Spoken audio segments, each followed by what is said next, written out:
Dieu. Alors, je suis en train de parler d'Apocalypse chapitre 5, verset 9, qui nous dit,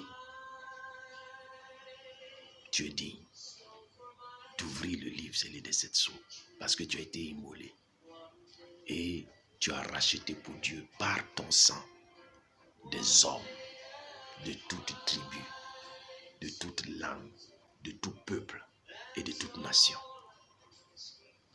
Bien-aimé, peu importe de quelle tribu tu es, dis à Dieu, le sang de Jésus était suffisant. Tel l'exact prix qu'il faut pour me tirer hors de cette tribu pour mon Dieu. C'est vrai, Seigneur, j'étais vendu en esclavage.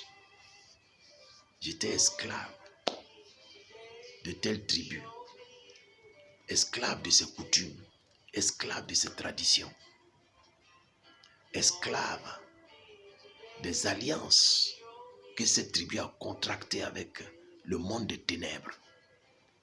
Mais le sang de Jésus, Seigneur Dieu, mon Père, le sang de Jésus-Christ m'a racheté, m'a acheté, m'a libéré,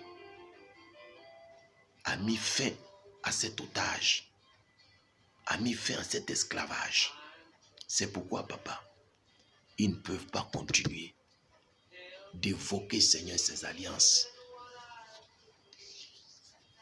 contractées dans ma tribu et m'incriminer parce que j'ai reçu la rémission de mes péchés et le sang en est un témoin. J'ai reçu le pardon et par son sang, je reçois et j'ai reçu la rémission. Et j'ai reçu le rachat de ma vie. C'est pourquoi je te dis à Dieu, Seigneur, par le sang, je défends devant toi mon droit à la liberté à cause de l'œuvre du sang. Je défends devant toi mon droit d'être libre à cause du ministère du sang.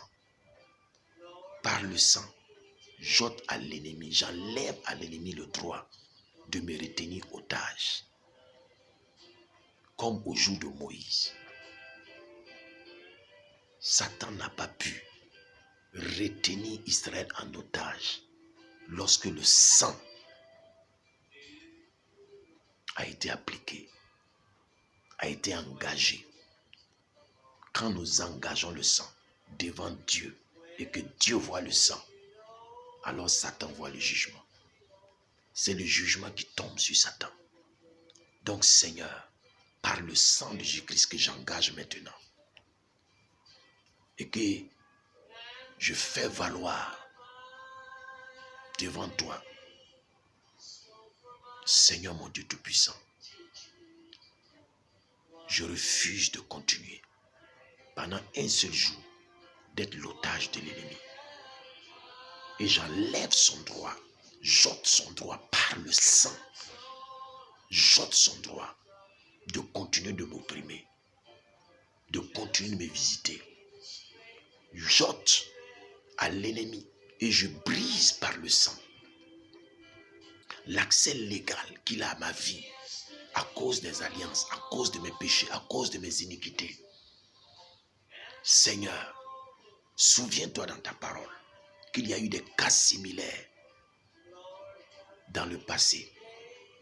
Souviens-toi que toi-même, Père, tu avais mis un certain mécanisme en place, une certaine disposition au temps de Moïse, pour que les enfants d'Israël puissent libérer leurs frères qui s'étaient vendus à eux en esclavage.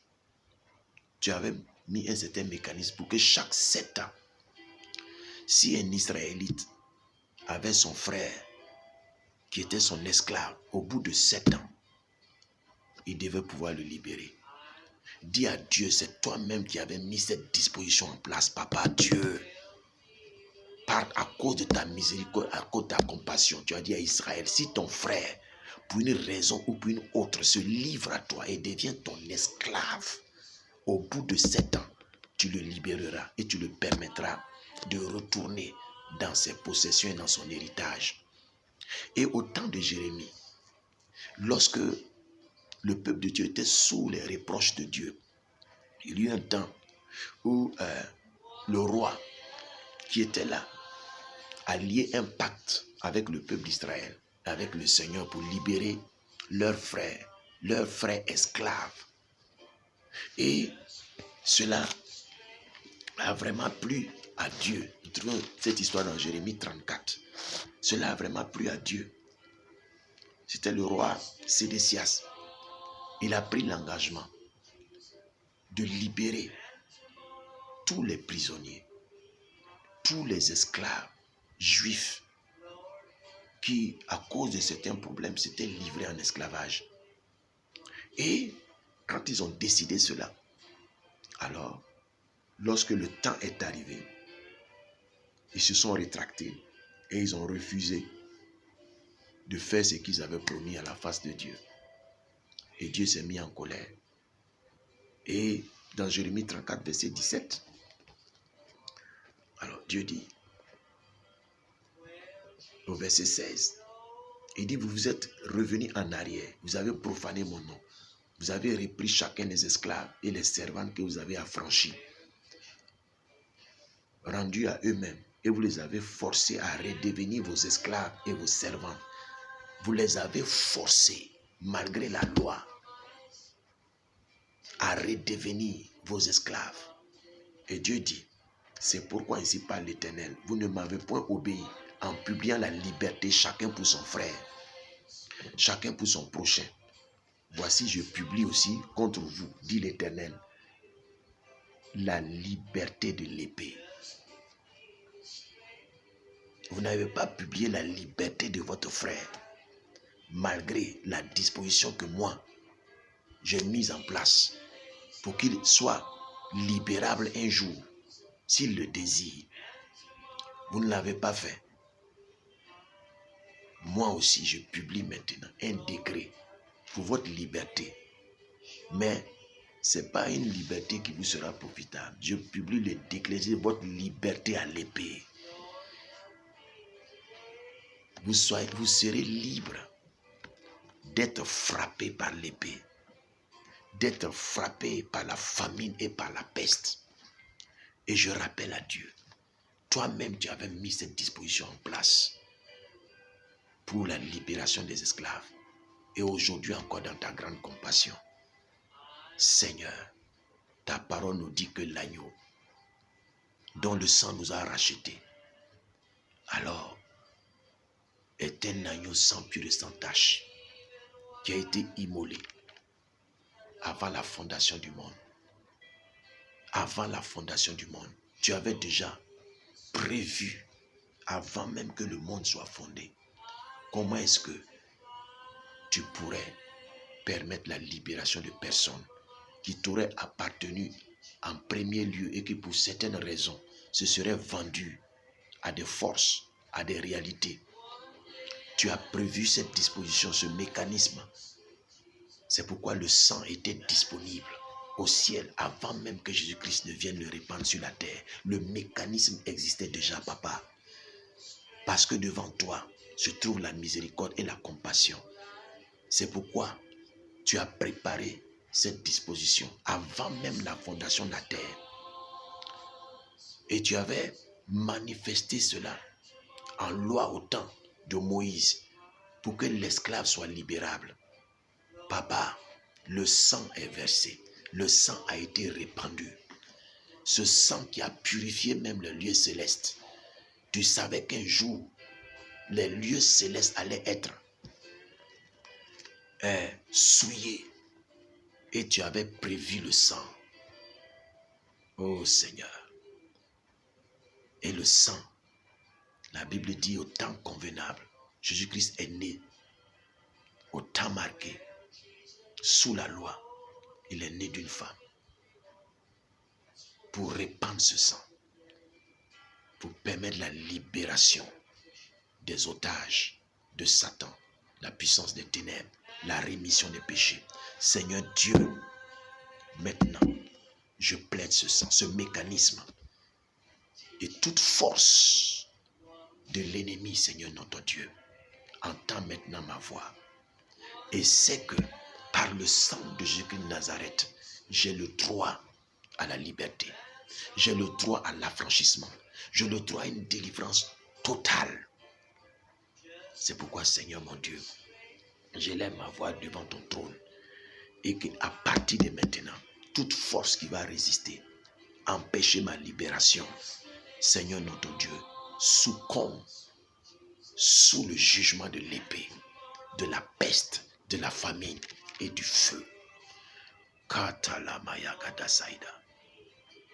Le Katayamanda. Et alors, frères et sœurs, arrivé à ce niveau, je peux passer à la repentance et reconnaître devant Dieu les péchés de ma propre vie, les péchés de mes parents, les péchés de ma tribu. Ce n'est pas des choses rapidement, du bout des lèvres. La Bible dit dans 2 Chroniques chapitre 7 verset 14, si le peuple sur lequel mon nom est invoqué s'humilie, prie, recherche ma face et s'éloigne de ses iniquités, il dit, moi Dieu, je l'écouterai du haut des cieux, je pardonnerai ses péchés et je guérirai son territoire, son pays. Alors, je me répands, je m'humilie. Il dit, il faut de l'humilité. Il y a des gens qui s'élèvent simplement. Alors, je plaide les mérites du sang. À cause de ça, je mets un terme à une malédiction. Alors, malédiction ici de ma famille qui ont égorgé des gens pendant 10 ans. Et il dit ça du bout des lèvres. Non, bien-aimés frères et sœurs, ça doit être l'objet d'une retraite spirituelle où tu prends du temps dans la présence de Dieu. Tu fais valoir tes arguments. Tu plaides ta cause devant le trône de Dieu. Oui, bien-aimés frères et sœurs, et je passe par la repentance. Je reconnais mes péchés en moi-même. Je reconnais mes iniquités. Comme la Bible dit dans Ésaïe 51. Je connais mes péchés, dit David. Je reconnais que j'ai péché contre toi, que ma famille a péché contre toi. Je reconnais les alliances qu'ils ont contractées avec le monde des ténèbres et qui lient ainsi ma vie aujourd'hui. Papa, je viens devant toi, pas par ma propre justice, mais à cause de la justice que j'ai acquise par l'œuvre substitutrice de Jésus-Christ à la croix du Calvaire, par son sang. Je m'approche de toi à cause de tes compassions. Et je te rappelle que c'est toi-même qui as mis en place cette disposition pour que tout esclave dans l'avenir puisse être libéré. Sur Moïse, c'était une loi. Mais maintenant, en Jésus-Christ, c'est une alliance au travers de son sang. Pour que nous puissions, à travers cette alliance, annuler les alliances contractées. Et je dis ça à mon papa. Je dis, Seigneur, regarde ma vie aujourd'hui. À cause de cette réalité, j'engage le sang devant ton trône contre ces